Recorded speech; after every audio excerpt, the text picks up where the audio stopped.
Announcements from the US president, no sign of a breakthrough. Washington has formally informed New Delhi that at midnight New York time, the new duties will be enforced. Indian markets have already reacted. They closed in the red today. But New Delhi is not changing course. On the eve of the deadline, Prime Minister Modi has sent a firm message. India is ready to absorb the short-term pain. It is backing manufacturing to offset the impact of Trump's tariffs. Tonight, we'll bring you the key takeaways from the Prime Minister's address. Meanwhile, the US president is widening his trade war. He is now threatening higher levies on countries that target US tech giants. And he has warned China of a 200% tariff if Beijing cuts rare earth supplies. Also in focus tonight, Trump's meeting with South Korean President Lee Jae-myung. Is the White House now shifting focus to North Korea? An exclusive interview with Fiji's Prime Minister, who's visiting India. How 2 Israeli strikes turn a Gaza hospital into a graveyard. Why Australia wants Iran's ambassador to leave. Why India's Supreme Court wants internet influencers to face regulation. And the next big space mystery, the discovery of a quadruple star system. We'll tell you what that is. The headlines first. Heavy rains wreak havoc across North India, trigger floods and landslides in Jammu and Kashmir and Himachal Pradesh. Several buildings collapsed as shops and houses were swept away. Key highways have been cut off due to flooding. Punjab and Rajasthan have been badly hit by the rains as well. Sri Lanka's former president Ranil Wickremesinghe gets bail. The relief comes 4 days after his arrest. He has been accused of misusing state funds for an overseas visit. Earlier in the day, the riot police clashed with Wickremesinghe's supporters who had gathered outside the court where his bail plea was to be heard. Donald Trump orders the removal of Federal Reserve Governor Lisa Cook, citing allegations of false statements on her mortgage agreements. But the official says Trump has no authority to fire her and she won't resign. This comes amid Trump's battle with the US Central Bank over interest rates. The government of the Democratic Republic of Congo and the M23 rebels begin peace talks in Doha. The two sides had inked a ceasefire deal in July, which aimed to end the violence in the DRC's mineral-rich east. Previous ceasefire agreements between the Congolese government and the Rwanda-backed M23 have failed to last for long. And Kosovo MPs finally pick a speaker after 6 months, dozens of failed votes and 2 court orders. This was their 58th attempt. The stalemate had continued since the February elections. The vote now clears the way for the formation of a new government.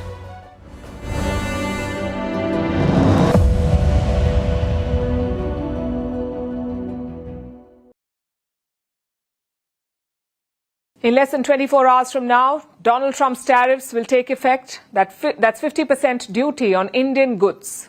They will come into effect on the 27th of August. As we speak, there is no trade deal on the table, no last-minute announcements from Donald Trump, and no surprise posts about a breakthrough. Instead, Washington has sent a notice to New Delhi. The communication came from the U.S. Department of Homeland Security. It said that at midnight New York time, the U.S. will charge 50% tariff on Indian imports. So Trump's punitive tariffs are now locked in. The stock market has responded on expected lines. Both the Sensex and the Nifty fell sharply in today's trade. Most major sectors were in the red. So India is bracing for short-term pain, but it is not bending to Trump's diktats. In fact, hours before the tariffs kick in, India's Prime Minister Narendra Modi has sent a strong message. आज भारत की make in India इस यात्रा में एक नया अध्याय जुड़ रहा है। ये make in India, make for the world हमारे उस लक्ष्य की तरफ एक बड़ी छलांग है। आज से भारत में बने इलेक्ट्रिक व्हीकल्स 100 देशों को एक्सपोर्ट किए जाएंगे। The Indian Prime Minister was in Gujarat. It's his home state in western India. And there he visited a Maruti Suzuki factory. As you may know, Maruti Suzuki is India's biggest car maker. And today, in Prime Minister Modi's presence, they flagged off a new electric car. It's called e-Vitara. Now, this Indian-made car will be sold in more than 100 countries. And don't mistake this occasion for a mere car launch. It's a message with deep significance. EVs are the future of mobility, and India is charging ahead in that race with Indian-made EVs being sold to the world. Prime Minister Modi highlighted this progress in EV manufacturing. Bharat के पास democracy की शक्ति है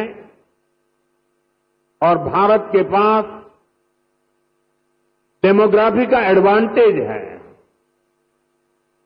हमारे पास skilled workforce का बहुत बड़ा pool है, इसलिए कि हमारे हर पार्टनर के लिए विन विन सिचुएशन बनाता है। आज आप देखिए, सुजुकी जापान भारत में मैन्युफैक्चरिंग कर रही है और जो गाड़ियां बन रही है वो वापस जापान को एक्सपोर्ट की जा रही है।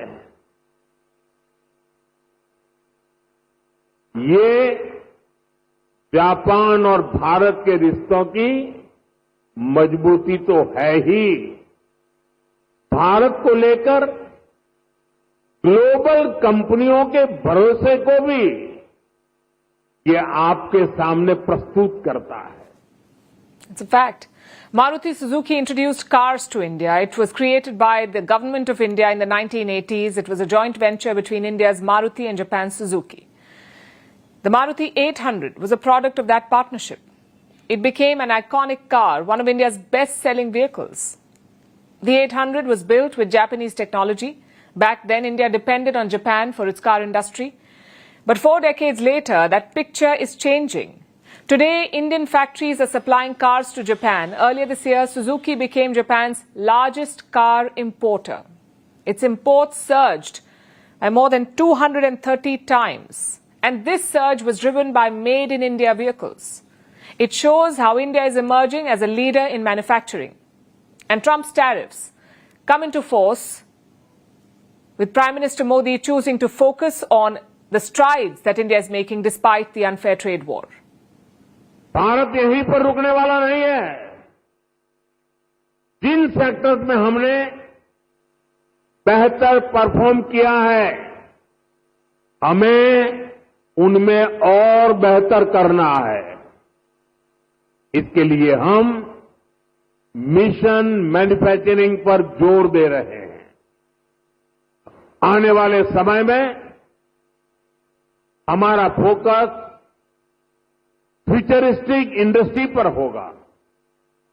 सेमीकंडक्टर सेक्टर में भारत टेक ऑफ कर रहा है। देश में इसके 6 प्लांट्स तैयार होने वाले हैं। हमें सेमीकंडक्टर मैन्युफैक्चरिंग और आगे लेकर जाना है। साथियों, भारत सरकार ऑटो इंडस्ट्री के लिए रेयर अर्थ मैग्नेट की शॉर्टेज से जुड़ी कठिनाइयों के प्रति भी सजग है।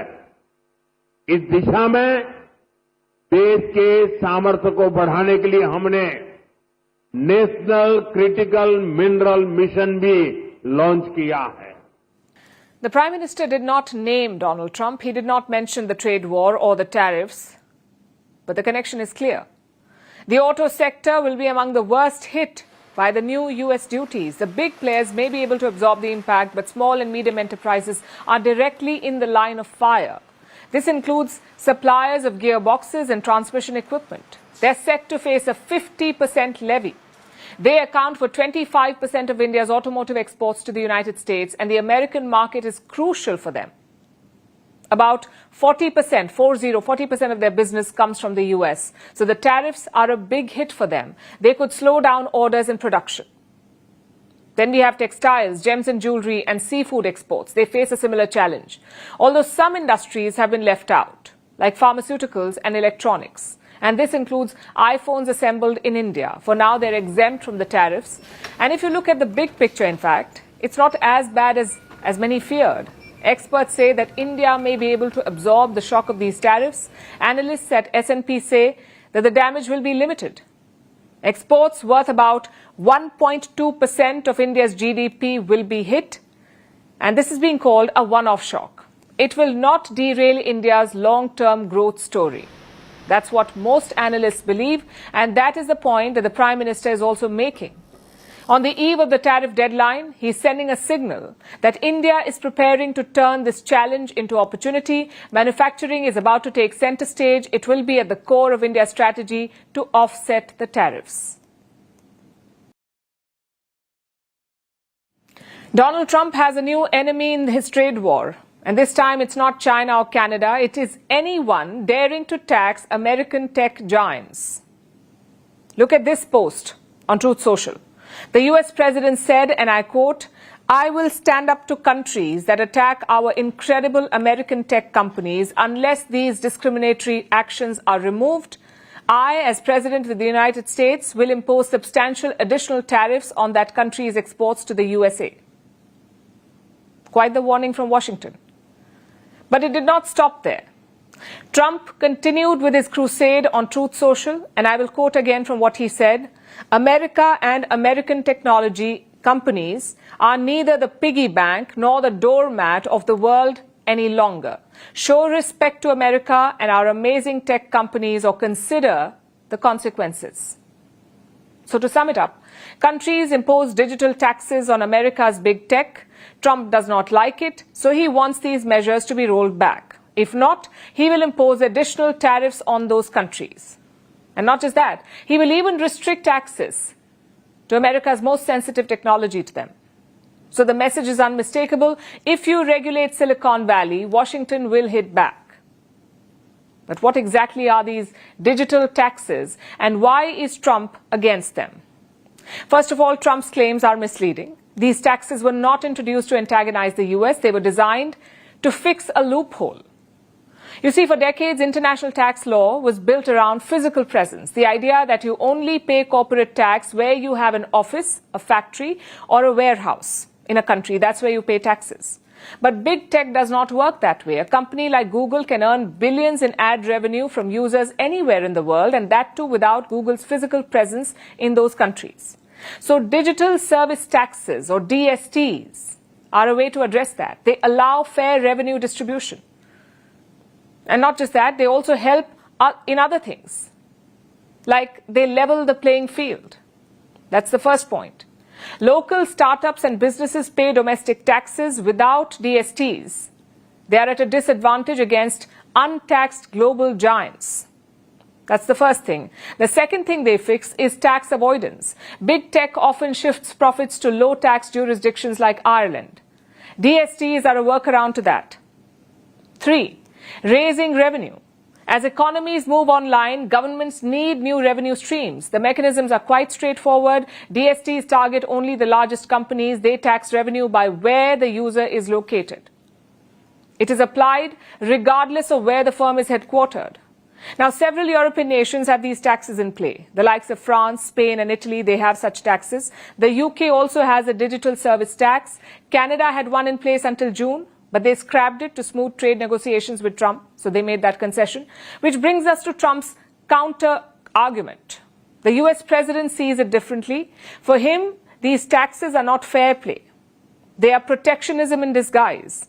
He argues that countries like Britain or France wouldn't dare slap the same rules on Chinese giants. And so according to him, according to Donald Trump, digital taxes are not about fairness at all. They're about singling out American champions, big American companies. It's classic Trump framing. America is the victim, and he is the only one willing to fight back. That's what he's trying to show. But here's the problem with this. If Trump succeeds in this, it sets a dangerous precedent. It means that the US can veto any nation's tech laws. Today it's a 2% tax. Tomorrow it could be Europe's strict privacy laws, or Australia's demand that Facebook pay news outlets, or India's insistence on storing sensitive personal data locally. It could be any of these things. And in that world, national sovereignty takes a backseat. Washington's approval becomes the final word. And this is precisely why digital sovereignty is the need of the hour. Because the fight is no longer just about taxes or tariffs. It's about whether nations can set their own rules for the digital economy, that too without fear of retaliation. And there's another question that is haunting the world. Will this stop at tariffs? Or are we drifting into a different future, one where every rule governing data, ads, privacy and content moderation is a potential trade flashpoint?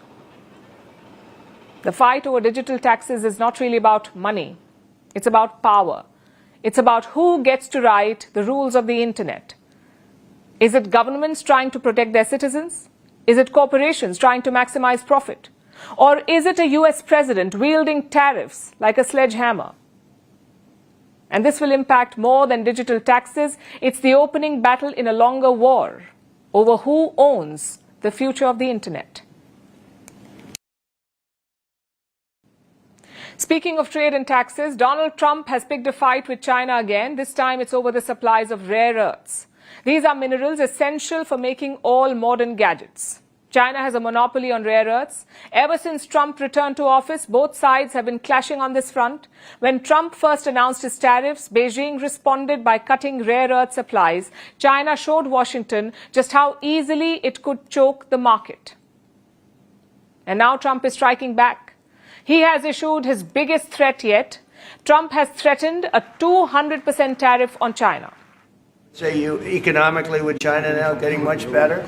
They have to give us magnets. If they don't give us magnets, then we have to charge them 200% tariff or something, you know. But we're not going to have a problem, I don't think, with that. China curbed the exports of rare earth magnets in April. This was a direct response to Trump's trade war, and this is hurting the US.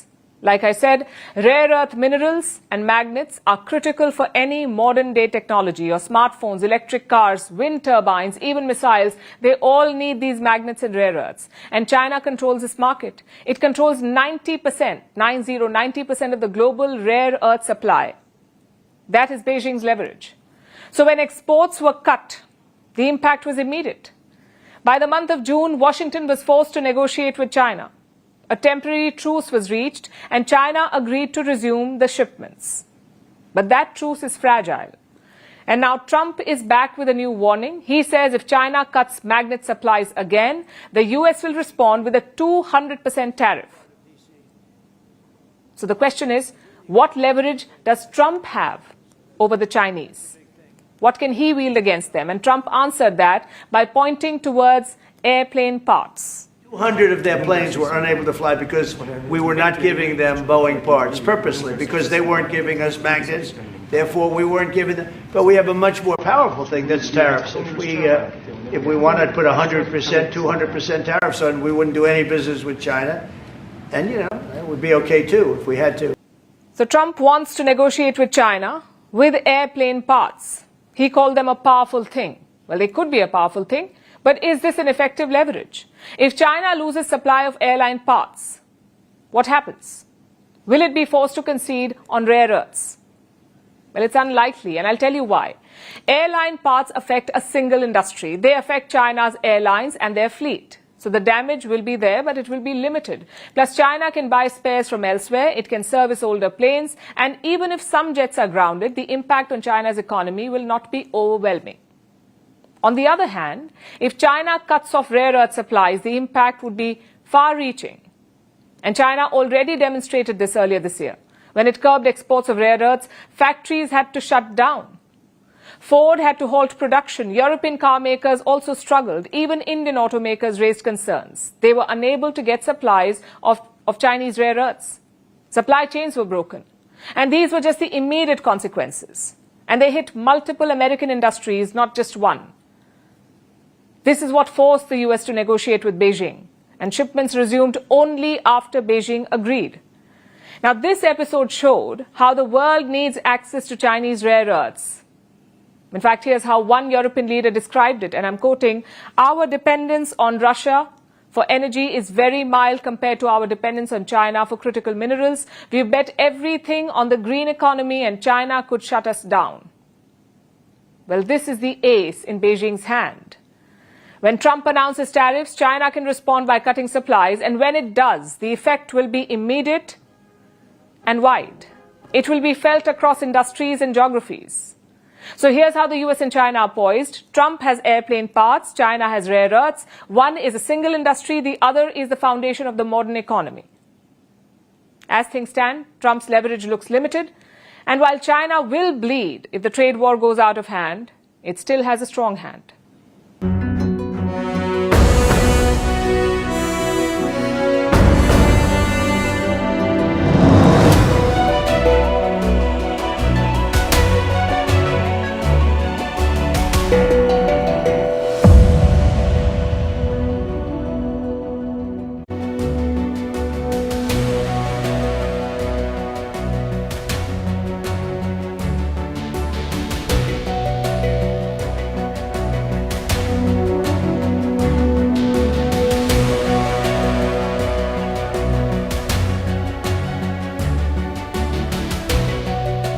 Another world.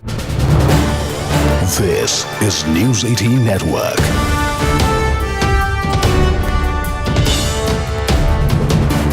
India's largest news network.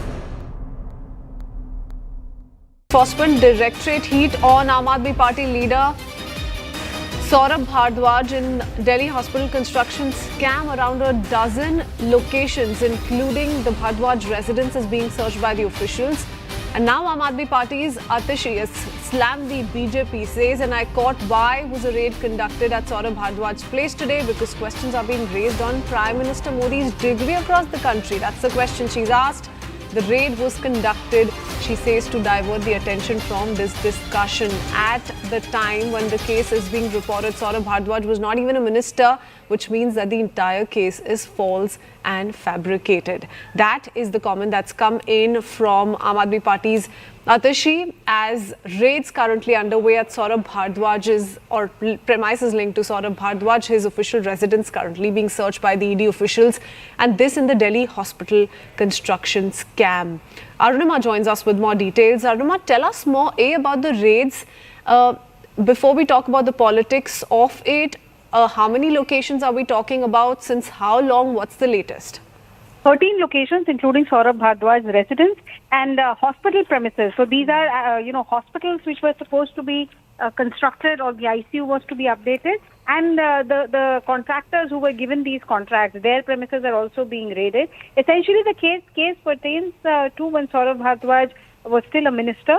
The case pertains to an anti-corruption branch of Delhi flagging off that how more than 5,000 crores were sanctioned for upgradation of ICU or construction of new wings in hospitals.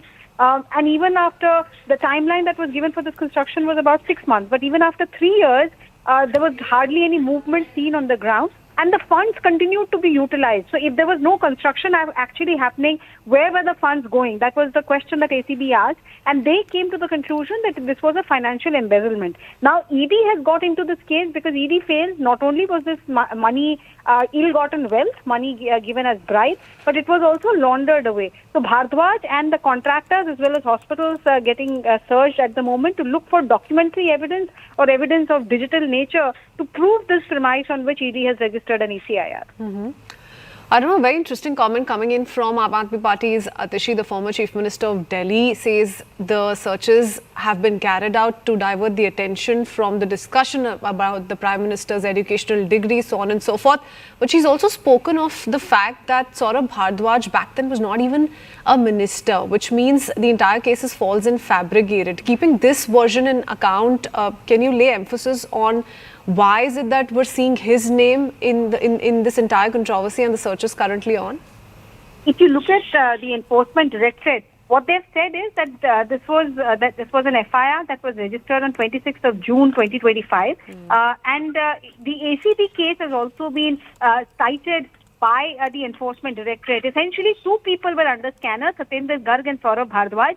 And the charge is that there was a continuance corruption. So when Mr. Garg was the minister in charge, that is when this alleged corruption began, and it was subsequently pushed forward when Saurabh Bhardwaj became a minister as well. The charge is that together they, and this we have heard earlier also in the liquor policy scam, that they were floating in tenders, floating in making changes to policies and securing money which was then diverted to the party fund. That charge we have heard in liquor policy also. Similar premise is what ED is working on in this case too. Thank you, Arnava, for joining us with all those details. Going across to Anshul Singh, who joins us with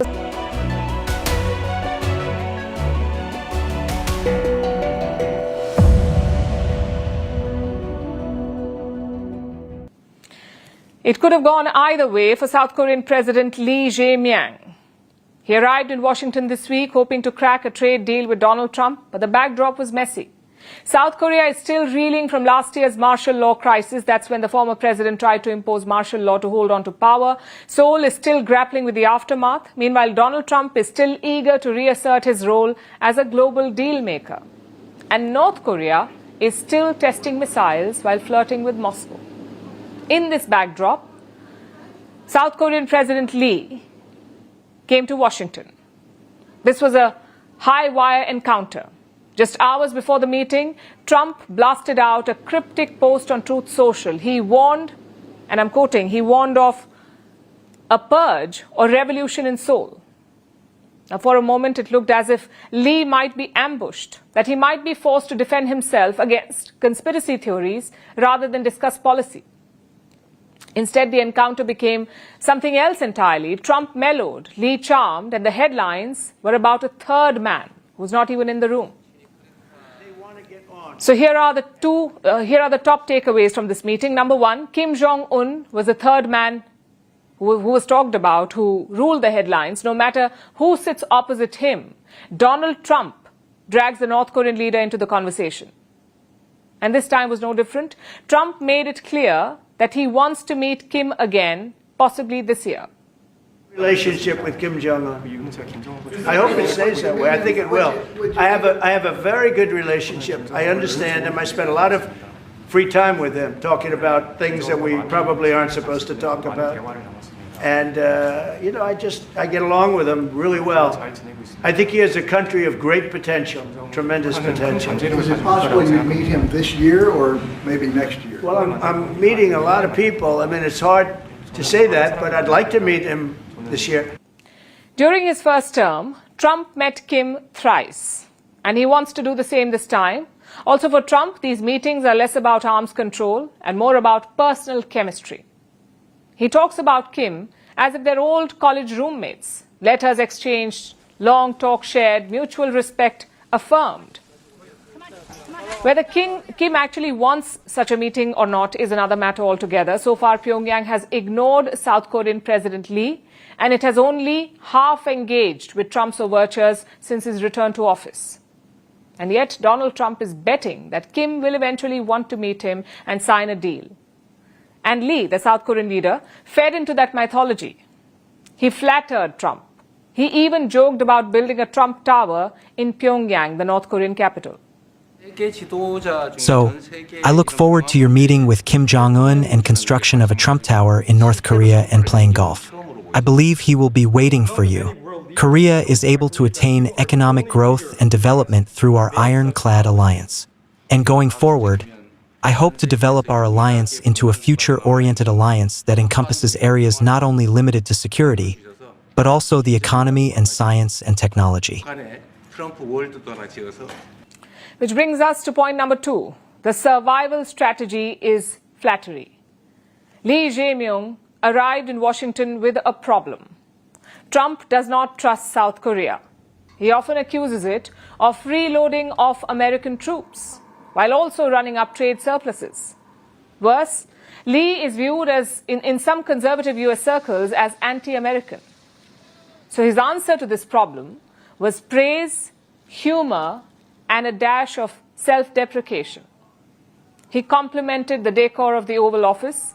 He called Donald Trump indispensable, and he lauded Trump's efforts at peacemaking. And one thing that I wanted to say to you is that America's role not as a keeper of peace, but a maker of peace is emerging more evidently. Many wars in Europe, in Asia, in Africa, and in the Middle East are coming to peace because of the role that you are playing.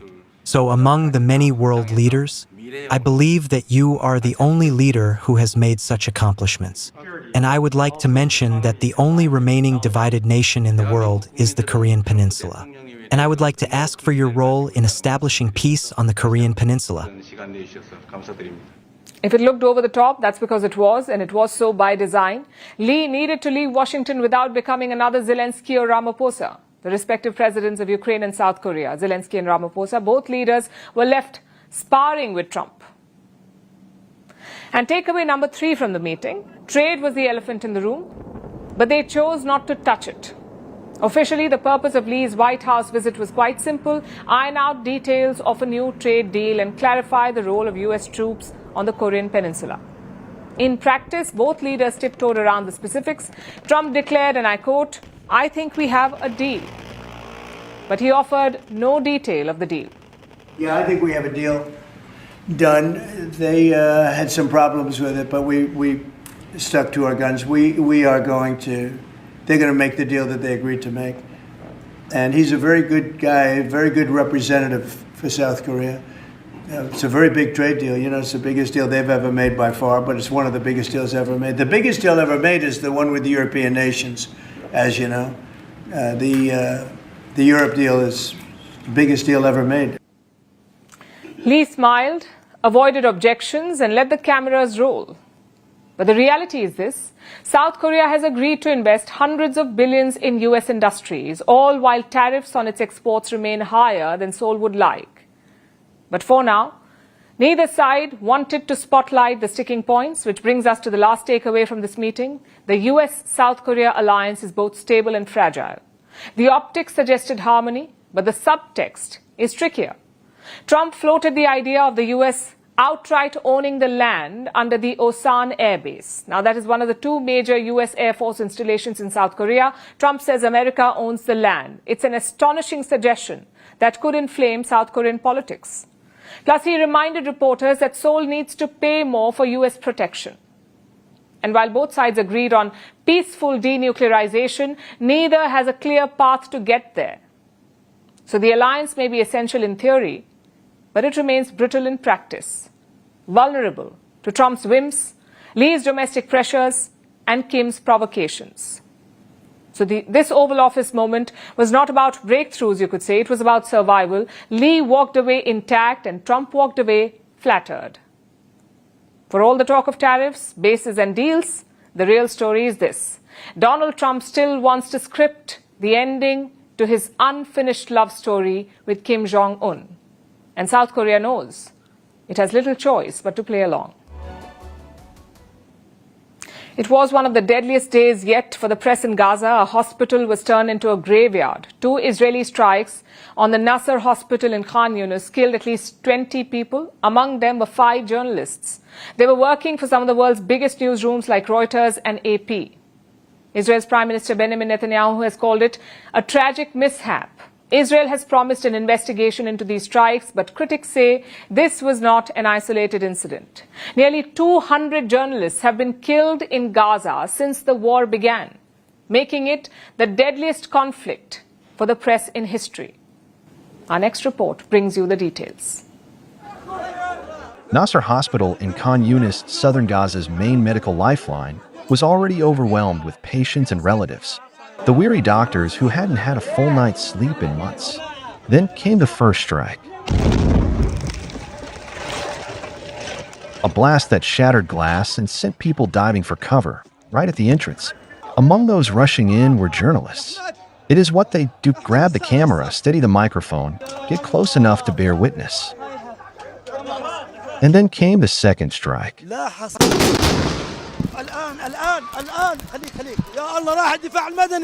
The staircase where journalists had gathered to film the aftermath became a target itself.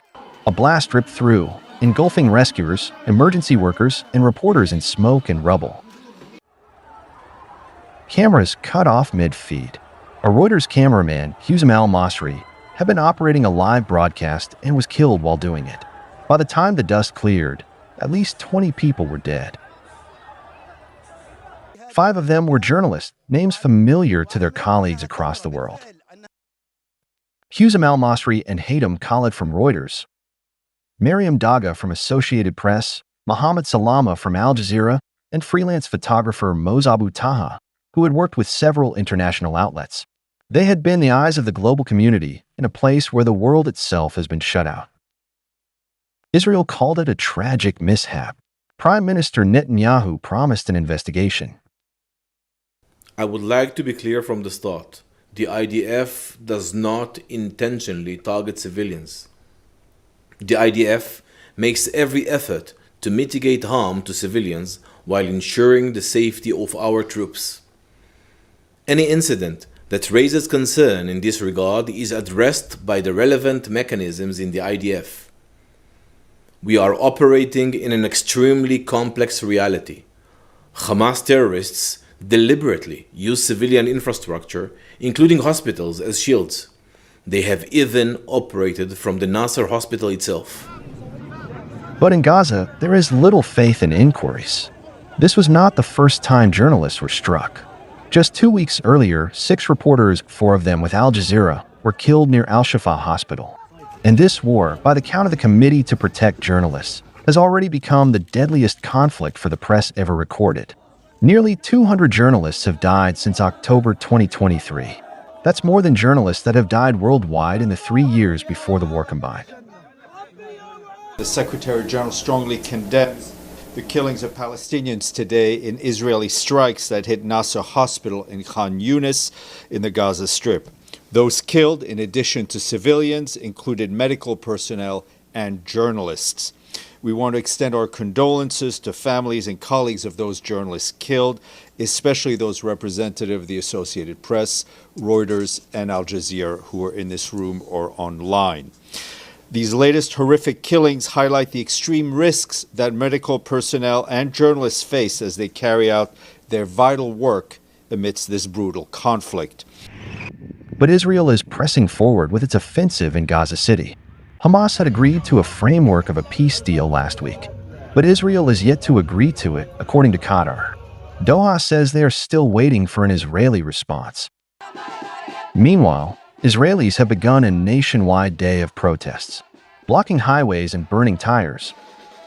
They are demanding for a ceasefire deal that would bring hostages back home.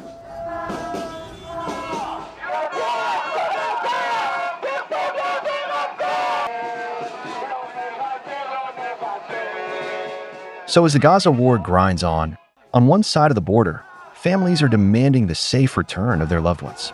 On the other, families are burying theirs. And in between, the people who risked everything to tell the story are getting silenced in the line of duty. The Iranian ambassador to Australia has 7 days. 7 days to leave the country because he has been expelled. This is a first for Australia since the Second World War, the first time they've expelled an ambassador. And at the core of this is an explosive allegation.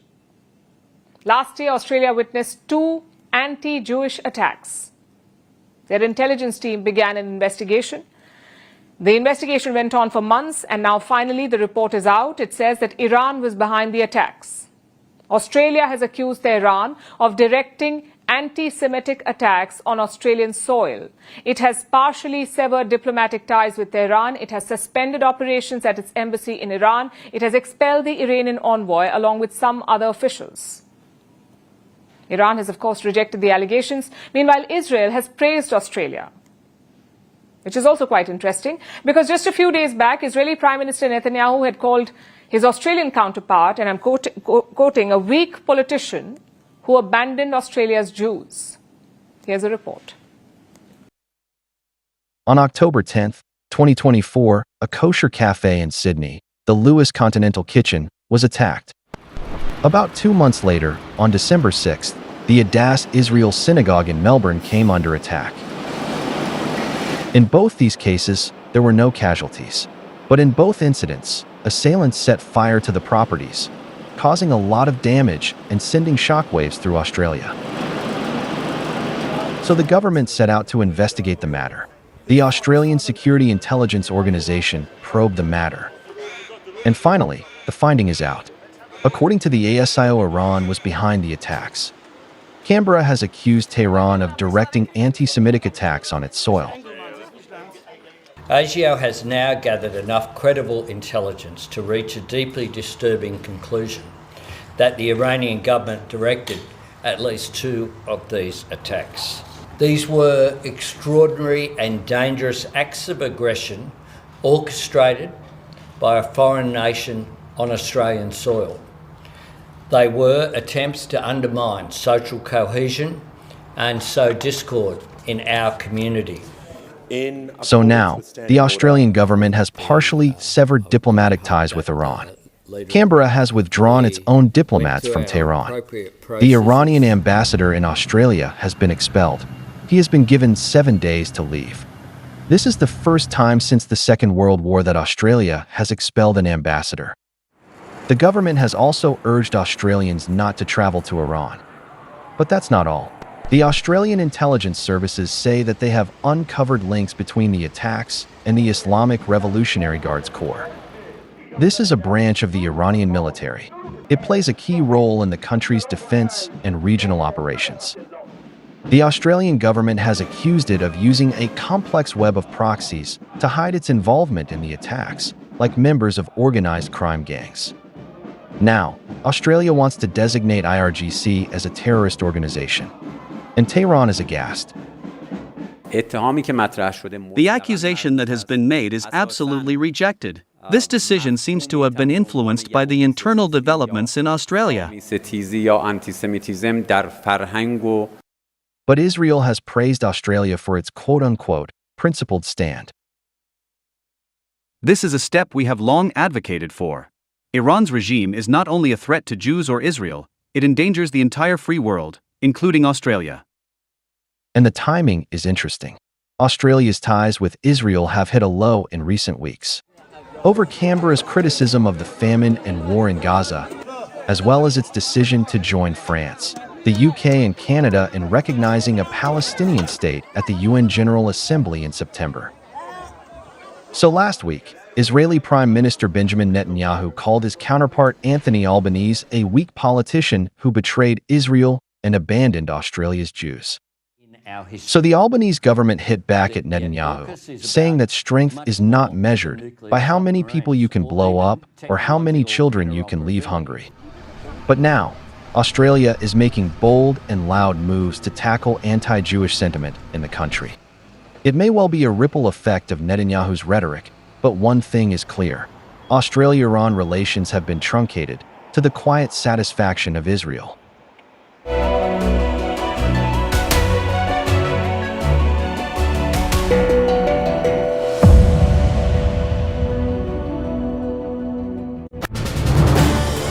This is News 18 Network.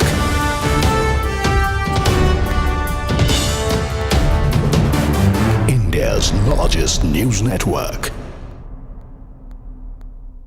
Enforcement Directorate heat on Aam Aadmi Party leader Saurabh Bhardwaj in Delhi hospital construction scam. Around a dozen locations, including the Bhardwaj residence, is being searched by the officials.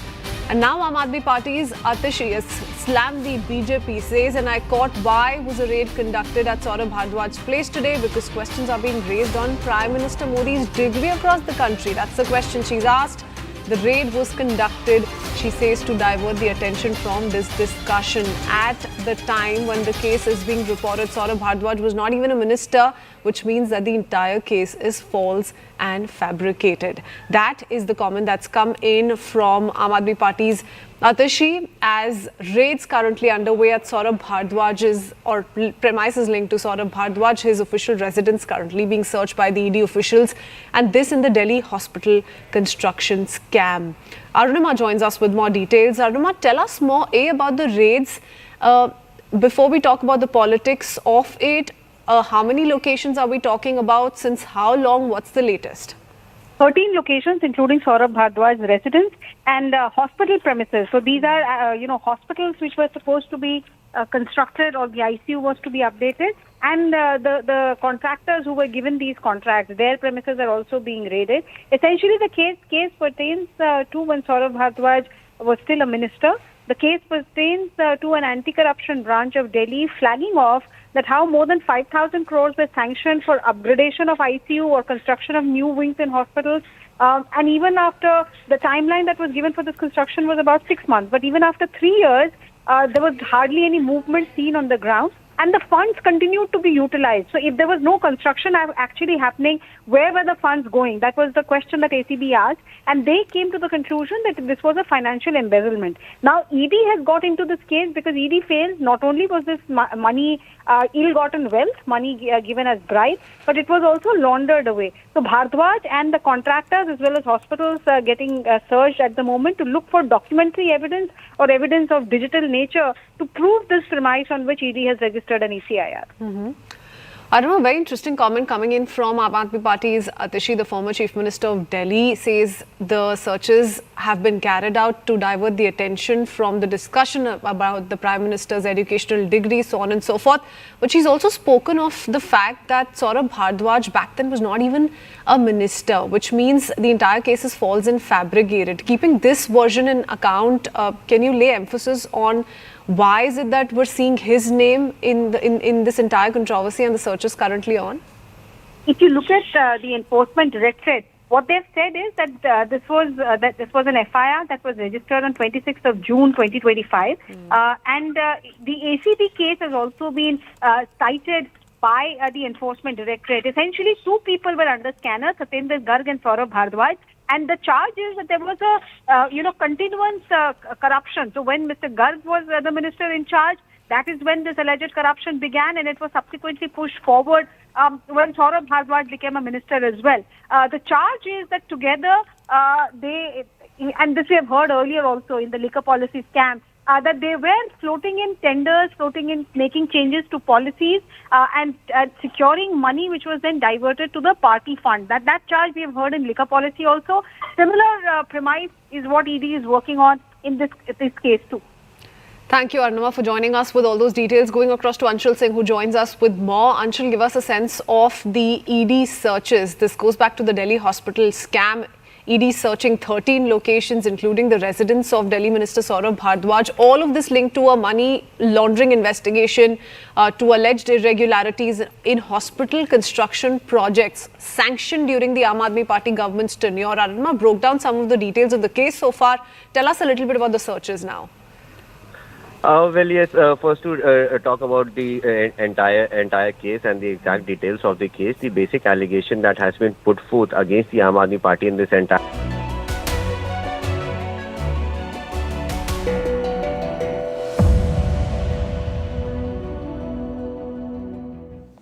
Freedom of speech. In India, this is a fundamental right. It is guaranteed by the Constitution. But what happens when this right is monetized? Well, this is the question India's apex court has tried to answer. That's the Supreme Court of India. It has heard a case against social media influencers, those making insensitive jokes about persons with disabilities. The apex court has called it an abuse of free speech. It said, when you commercialize free speech, you should not hurt sentiments. And that's not all. The Supreme Court has urged broader action. It has asked the centre to regulate influencers, to come up with guidelines, to set up guardrails and a mechanism to balance freedom of speech with accountability. So what would such a framework look like? Is it too idealistic to be true? And how do other countries regulate influencers? Here's a report. When you are commercializing free speech, you should also bear in mind not to hurt the sentiments of certain sections of the society. This is what India's apex court has said. This week, the Supreme Court heard a case against 5 comedians who had been accused of making insensitive jokes about persons with disabilities. This included Samir Raina. He hosted a show on YouTube called India's Got Latent, along with 4 of his co-comedians. The court has said that the comedians abused freedom of speech and expression, that they commercialized free speech while hurting people's sentiments. The court has directed the 5 comedians to issue a public and an unconditional apology on their respective platforms. But that's not all. The Supreme Court says that there should be accountability and that freedom of expression must be exercised responsibly. After all, in recent years, a range of influencers have come to the fore. They're not just dancing to trendy songs or baking banana bread. They have tens of millions of followers. They are changing opinions, shaping minds, spreading information, and in many cases, misinformation. Social media trends have come and gone, but regulation has been scrambling to catch up with influencers. Now the Supreme Court of India says not anymore. India's top court has urged the union government to form guidelines to regulate conduct on social media, to set up guardrails that cover everything from influencer reels to podcasts. Of course, this may be easier said than done. After all, many fear that regulation comes at the cost of freedom. So the key issue is to balance free speech with accountability and dignity. And it's a complex task, but a crucial one, because as the court points out, unless effective consequences are framed, police can zigzag their way out of liability. Consequences must be proportionate to the harm done. Which is why the country wants to work towards a framework that can regulate content creation. And India is not an isolated case here. Country after country has tried to bring in laws that regulate influencers and protect users on social media. Like the Online Safety Act in the UK, which puts greater responsibility on online platforms and content creators to save social media users, especially children, from harm. Many countries are working on joining the club, like Australia and Canada, where laws have been proposed to curb misinformation by content creators. We are setting a new community standard. But building such policies is tricky business, like in Germany, where the law compels platforms to remove illegal hate speech within 24 hours, or in Ethiopia, where the law criminalizes online hate and disinformation. But it has been criticized for restricting political speech. The hurdles cannot be ignored, but countries are making moves to boost the transparency and accountability of content creation.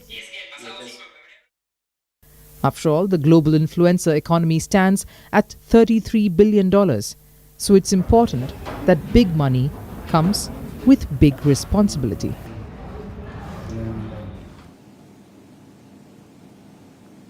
There are planets, there are stars, and then there is something that falls somewhere in between.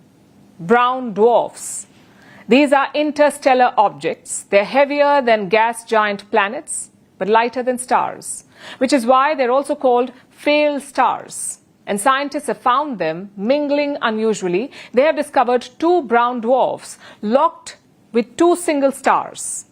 It's what they're calling the double-double, or in scientific terms, the quadruple star system. Now, this is incredibly rare, and this exciting discovery unlocks a series of mysteries.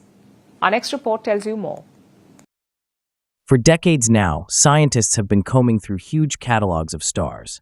The big ones, the faint ones, and everything in between. But over the past few years, one particular type has been the star of the show. Brown dwarf. This is an interstellar object. It is too heavy to be called a gas giant planet, like Jupiter or Saturn, and too light to be a true star. It doesn't have intense pressure or temperature, which is why the cold brown dwarf is often called a failed star. So it fits somewhere between a gas giant and a true star, and it has become a fascinating subject for scientists. But now, they have discovered something even more exciting. When astronomers were scouring through the star catalogs in our galaxy, the Milky Way, they first thought that they saw a lone brown dwarf orbiting a bright star. But then they investigated further and found that what they were seeing wasn't one, but 2 brown dwarfs. And soon, they realized that the dwarfs weren't dancing around one star. Their companion was a pair of bright stars. If this sounds odd, that's because it is. This is an incredibly rare but interesting star system. What the scientists are calling a double-double. But that's not its scientific name. This discovery is called a quadruple star system, with a brown dwarf mingling with another, locked in an orbit with 2 bright stars, which are also circling each other. This system is about 82 light-years from Earth. A light-year is the distance that light travels in a vacuum. So 82 light-years means the distance that light travels in 82 years. And in more real terms, it is about 776 trillion kilometers away from Earth. That's unimaginably far. And that is exactly where the quadruple star system exists, in an orbit more than 1,600 times as wide as the distance between our planet and the Sun. Now, quadruple star systems are not unheard of. They are important, because the formation of stellar systems is not a simple process. Think of it as sharing your room with someone. You might just get along, but if you don't, expect uncomfortable, angry clashes. Things can get ugly really fast. And this is kind of how stars work. If they form too close together, they can gravitationally knock each other out and scatter at hyperfast speeds. But some stars survive this process, and they come together to form stellar systems, pardon the pun. Yet, many mysteries lie here. How do the stars get here in the first place? How do these systems come about? This is an especially big question when the brown dwarfs are involved. These objects form like stars, but they have too little mass to fuse hydrogen. This is the process that heats the star and makes it shine. So brown dwarfs are cold and faint, which makes them difficult to study. But when they are near brighter stars, measuring them becomes much easier. So does understanding the star systems that they form. And this is exactly what makes this discovery special, as scientists reach for the stars. And now it's time for Vantage Shots, images that tell the story. In Sweden, a popular church is rolled to its new home. In France, a firefighting helicopter crashes into a pond. In the US, a massive dust storm grounds flights and leaves thousands without power. And finally, we're taking you back in history. On this day in 1920, the US adopted the 19th Amendment to its constitution. This granted all American women the right to vote. And it was the culmination of a decades-long political struggle. We're leaving you on that note. Thank you for watching. We'll see you tomorrow.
Hello and welcome to the late night edition with me, Ayushman Singh Jamwal. Our top story, Jammu and Kashmir has been battered by relentless rains and multiple cloudbursts in Doda district. Flash floods have swept away up to 15 homes, claiming at least 3 lives in the past 24 hours. Several pedestrian bridges have collapsed and entire residential pockets lie in ruins. Rescue teams are racing against time with the NDRF, SDRF and army units deployed across the affected zones. Phone and internet services are down across Jammu, while rail services, including the Katra New Delhi Vande Bharat,